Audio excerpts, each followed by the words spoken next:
Okay, we're in section 5 of the homework, and I'm going to go through the homework. Now, I hope you are reading your textbook, and it's available to you through WebAssign, if you have a WebAssign.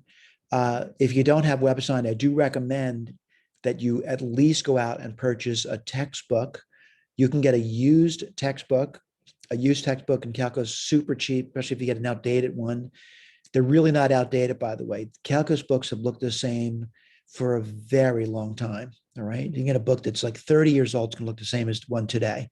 The only difference is they probably have, more pages in it, more problems in it, more color in it, more graphics, whatever. It's got a lot more information in it, but it's really the same material. Now, when I do the problems, I kind of cut to the chase. I don't write down all the limit laws I'm using. I just discuss it, and that's all we're expecting from you. Know the limit laws are there, though. All right. So let's take a look at it. I'm going to go through these problems over here. It'll be really quick homework. And I want to point out, when you study, things should be quick. Once you catch on to something, it should be a quick, painless process. Later on, though, when you're studying, though, some of the problems, particularly problems that are more challenging, take a tremendous amount of effort to get through. All right. We're not at that stage yet. We're at the beginning of this. Hopefully, this is going to go very, very smoothly for you, provided that you're listening to what we present in class, you're reviewing what we present to you in class, and you're studying what we present to you in class. All right. This should go very quickly. Homework at this stage. All right. Homework is an important component of your future success. You need to do work outside the classroom, and it should be a substantial amount of work, much more than you're doing in your classroom activity. Outside the classroom should take much longer in your study department than what's going on in the classroom. All right. So I'm going to do another share with you, and we'll go through it. And let's take a look.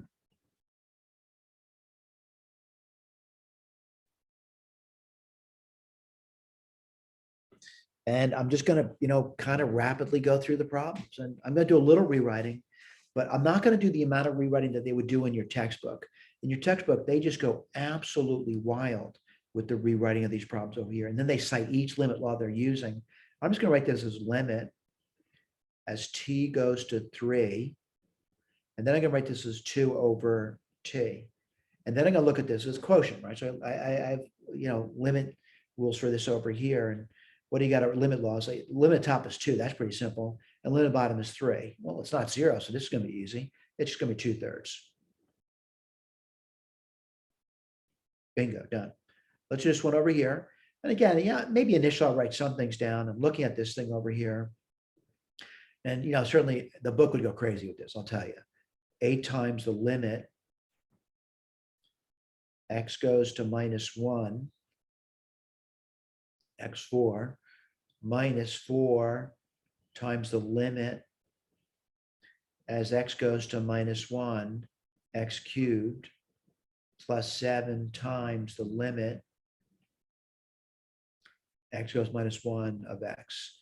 Well, limit law applies to each one of these things. What do you get? 8 times -1 to the 4th power, so 8 times 1, minus 4.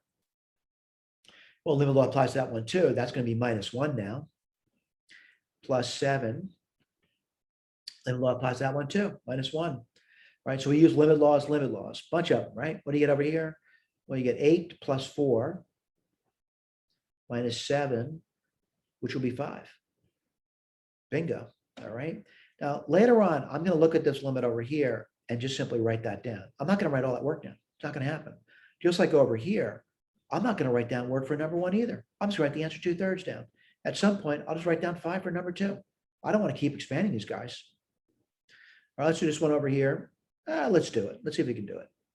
Well, it's definitely polynomial. I'm going to plug it in. A little side work. All right, so I'm going to side work over here. Let's see, what's 15 times 1/5? That's 3. What's 3 plus 1 is 4, right? I think I could do that. And let's do the other one. 20 times 1/5 is 4, and 4 minus 1 is 3. So what are we really seeing? I'm seeing, and I want to point out what I'm seeing. I'm seeing this factor going towards 4, and I'm seeing this factor going towards 3. And really, I'm using the limit laws now. And what do I get? 4 times 3 is 12. Bingo. Let's do this one over here. Looks pretty simple. Boy, Oh, the limit of the bottom is nice. Polynomial, it's 12. And the limit of the top is going to be, that's polynomial 2, right? That's 5 minus 42, which is minus 37. Hope I didn't make any mistakes. So it's going to be minus 37 twelfths. Bingo, got that one right. All right, roots are difficult. I'll tell you why they're difficult. People get confused by it. I want to claim the only number that the root of x can be troubled at is at 0. Well, 25 is far away from 0, so I don't have to worry about that. So I can use limit laws. What do you get over here? 5. What do you get in the bottom? Limit of that's going to be, let's see, 9, 16, right? Bingo, got that one right. Really simple. Let's put this one over here. I'm going to be using the limit laws, and I know the limits of these guys separately. The limit of f of x as x approaches -4 is 6. I got that covered. And I'm using a limit law, and the limit of g of x as x goes to -4 is 3. So what do you get? 18. Fairly simple. All right, a little more difficult. Stuff going on here over here. Make sure that I can do the limit at the top. I'm seeing it. That's going to be the limit as x goes to -4 of f of x plus 1. So it's 5 plus 1 is 6. That was easy. The limit of the bottom is not 0. Okay. That's going to be 3 times 9. I'm seeing that limit. That's 27 minus 9 is 18, right? And what's 6 above 18? 1/3. You did okay. Okay, this one says, can I use that quotient limit law? And I can't. The reason for it, the limit of the bottom is 0. So no, the answer is no. And why? Because the limit as x goes to 0 of the bottom is 0. So I can't use it. Can't be done. And it says that. All right, let's take a look at this one over here. Can the product law be used? I don't know. Take a look at it. And this one's pretty simple. That's just 0. I can do that. But then this becomes a problem for me. So someone's going to say, if you got close to it, let me just point out what I mean by that. And this would be the tan. I'm thinking now. This is side work. You need to think. If I plug in the pi over 16, what would you get? Pi over 2, right? Well, what do I know about the tan of pi over 2?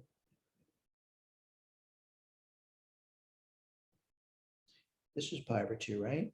What do I say? The limit doesn't exist there. I'll tell you why. On the left side, it's going towards infinity. And on the right side, it's going towards minus infinity. So the answer is no. Let's write that down. The answer is no. Whoops, let's go back to black ink. Sorry about that. The answer is no. And why is that? The reason is the limit as x approaches pi over 16 of tangent 8x is a d and e.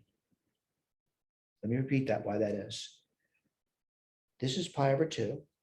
Where'd you learn about that? In Math 120, you did trig. From the left side, it's going to infinity. From the right side, it's going towards minus infinity. It doesn't exist, all right? And that's specified in the answer key as well. So the next one, number 10, fairly simple question, by the way.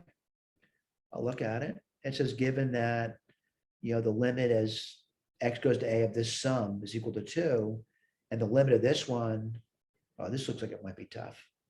Let's see if we can do that. So limit, let's write this down. This might be tough. I don't even know where to start.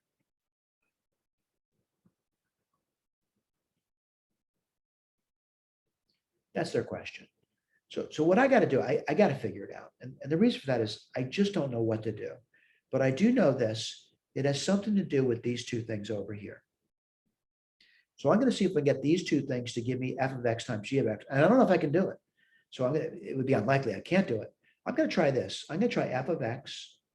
This is my side work, by the way. I'm going to try f of x plus g of x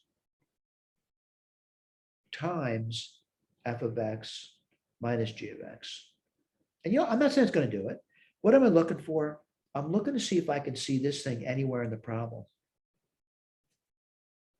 You get the idea? I'm looking for it. And what I notice about over here, the only thing I really get out of this thing is I get f of x, right? You see that? Squared minus g of x squared. Well, it certainly doesn't give me f of x times g of x. So I'll cross that out. That didn't help me. Someone's going, oh, no, I can't do it. It's not going to be possible. It's going to be possible. Let's try another one. Let's try this. Let's try f of x plus g of x squared. And what would you have there? You'd get f of x squared plus 2f of x g of x plus g of x squared. I'm getting warm. I'm at least getting this guy. But I got these two guys here. I don't want those two guys. I want to get rid of those two guys. So let's see if we can do something. All right. I don't know what I can do, but I'm going to try something now. I'm going to try f of x minus g of x squared. Maybe this will do it for us. Who knows?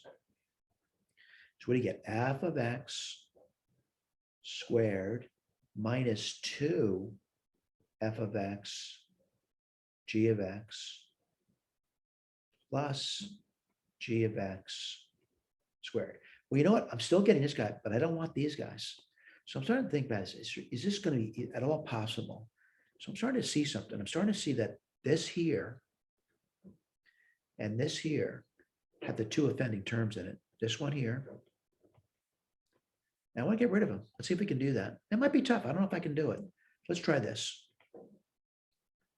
F of x plus g of x squared minus, I'll be very careful to write this down, by the way, f of x plus, oh, not plus, I'm sorry, minus g of x squared. Well, I went through all that work. Let's just write it down again. So what are you going to get? F of x squared plus 2 f of x g of x plus g of x squared minus, we just did the second guy too, right? Pretty quick at that. Oops, made a mistake there. Get so excited that I think I see something, right?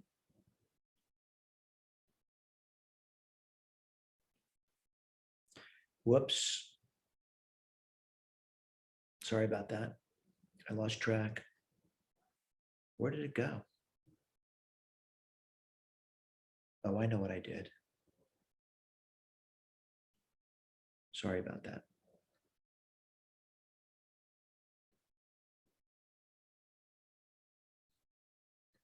Looks like my whiteboard changed, didn't it? Let's see if I get this to go back to a whiteboard. I don't know how that happened.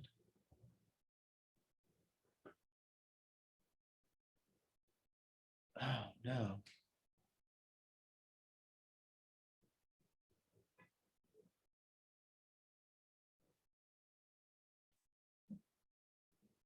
Sometimes things happen. I don't know why they happened.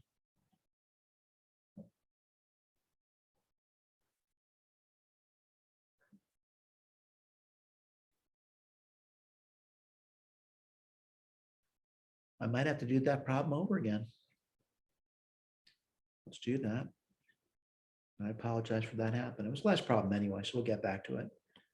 We're up to page 99 or so.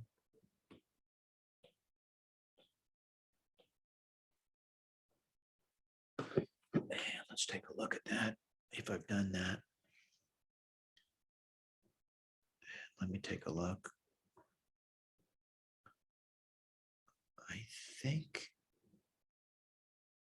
let me look at my page number. And I apologize for having that happen. But at least it's in my mind.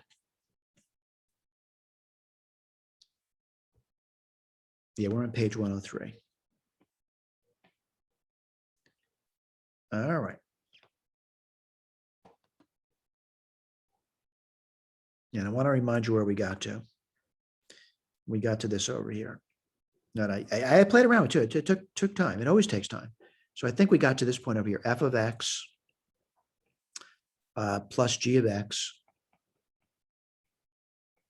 squared minus f of x minus g of x squared. And I think we did this. And this was equal to f of x squared plus 2 f of x g of x, this is our goal, to get that f of x, g of x in the problem, plus g of x squared, and that was minus this thing over here.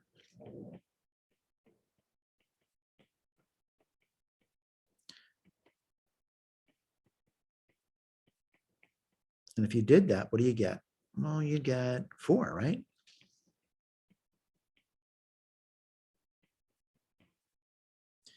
All right, let's write this down now. And again, I'm not going to say it's going to be easy to write, but you need to learn to write and communicate with others. I'm not saying that this is a professional thing to write with chicken scratch, but this is what you're doing on exams. You're communicating with your chicken scratch. So let's write this down. So limit, and the limit I want is f of x times g of x as x goes towards a. So I'll write this over here. X goes towards a. Well, the only limit I do know is I know these guys over here. And I'll write this down. We use limit laws on that, minus f of x minus g of x squared, right? And we just manipulate that, right? Did we do that right? Yeah, I think we did. And we got what? Equals limit as x goes to a of 4 f of x, g of x. Hope you guys are okay. I'm going to use limit laws now. So what am I doing over here? Well, I know the limits of those guys on the left side all exist, but they're being squared. So they're going to be 2 squared, which is 2 squared, minus, what's the other guy's limit? 1 squared. And that equals, whoa, it equals this, limit. I'm going to pull a 4 out. F of x, g of x, x goes to a. What do you get over here? 4 minus 1, which is 3, so 3/4.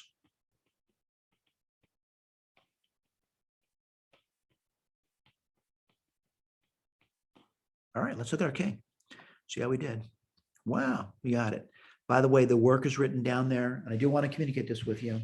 You know, that chicken scratch I'm doing on the side over there is great, but you really should be looking at this stuff over here that we did. We did all that stuff. We did it all right? So hope this has been helpful. Again, any student needs additional support, come by during office hours, and we'll be more than happy to help you with the material. Right? We can also give you advice about how to study and how much study is required to do well. Thank you.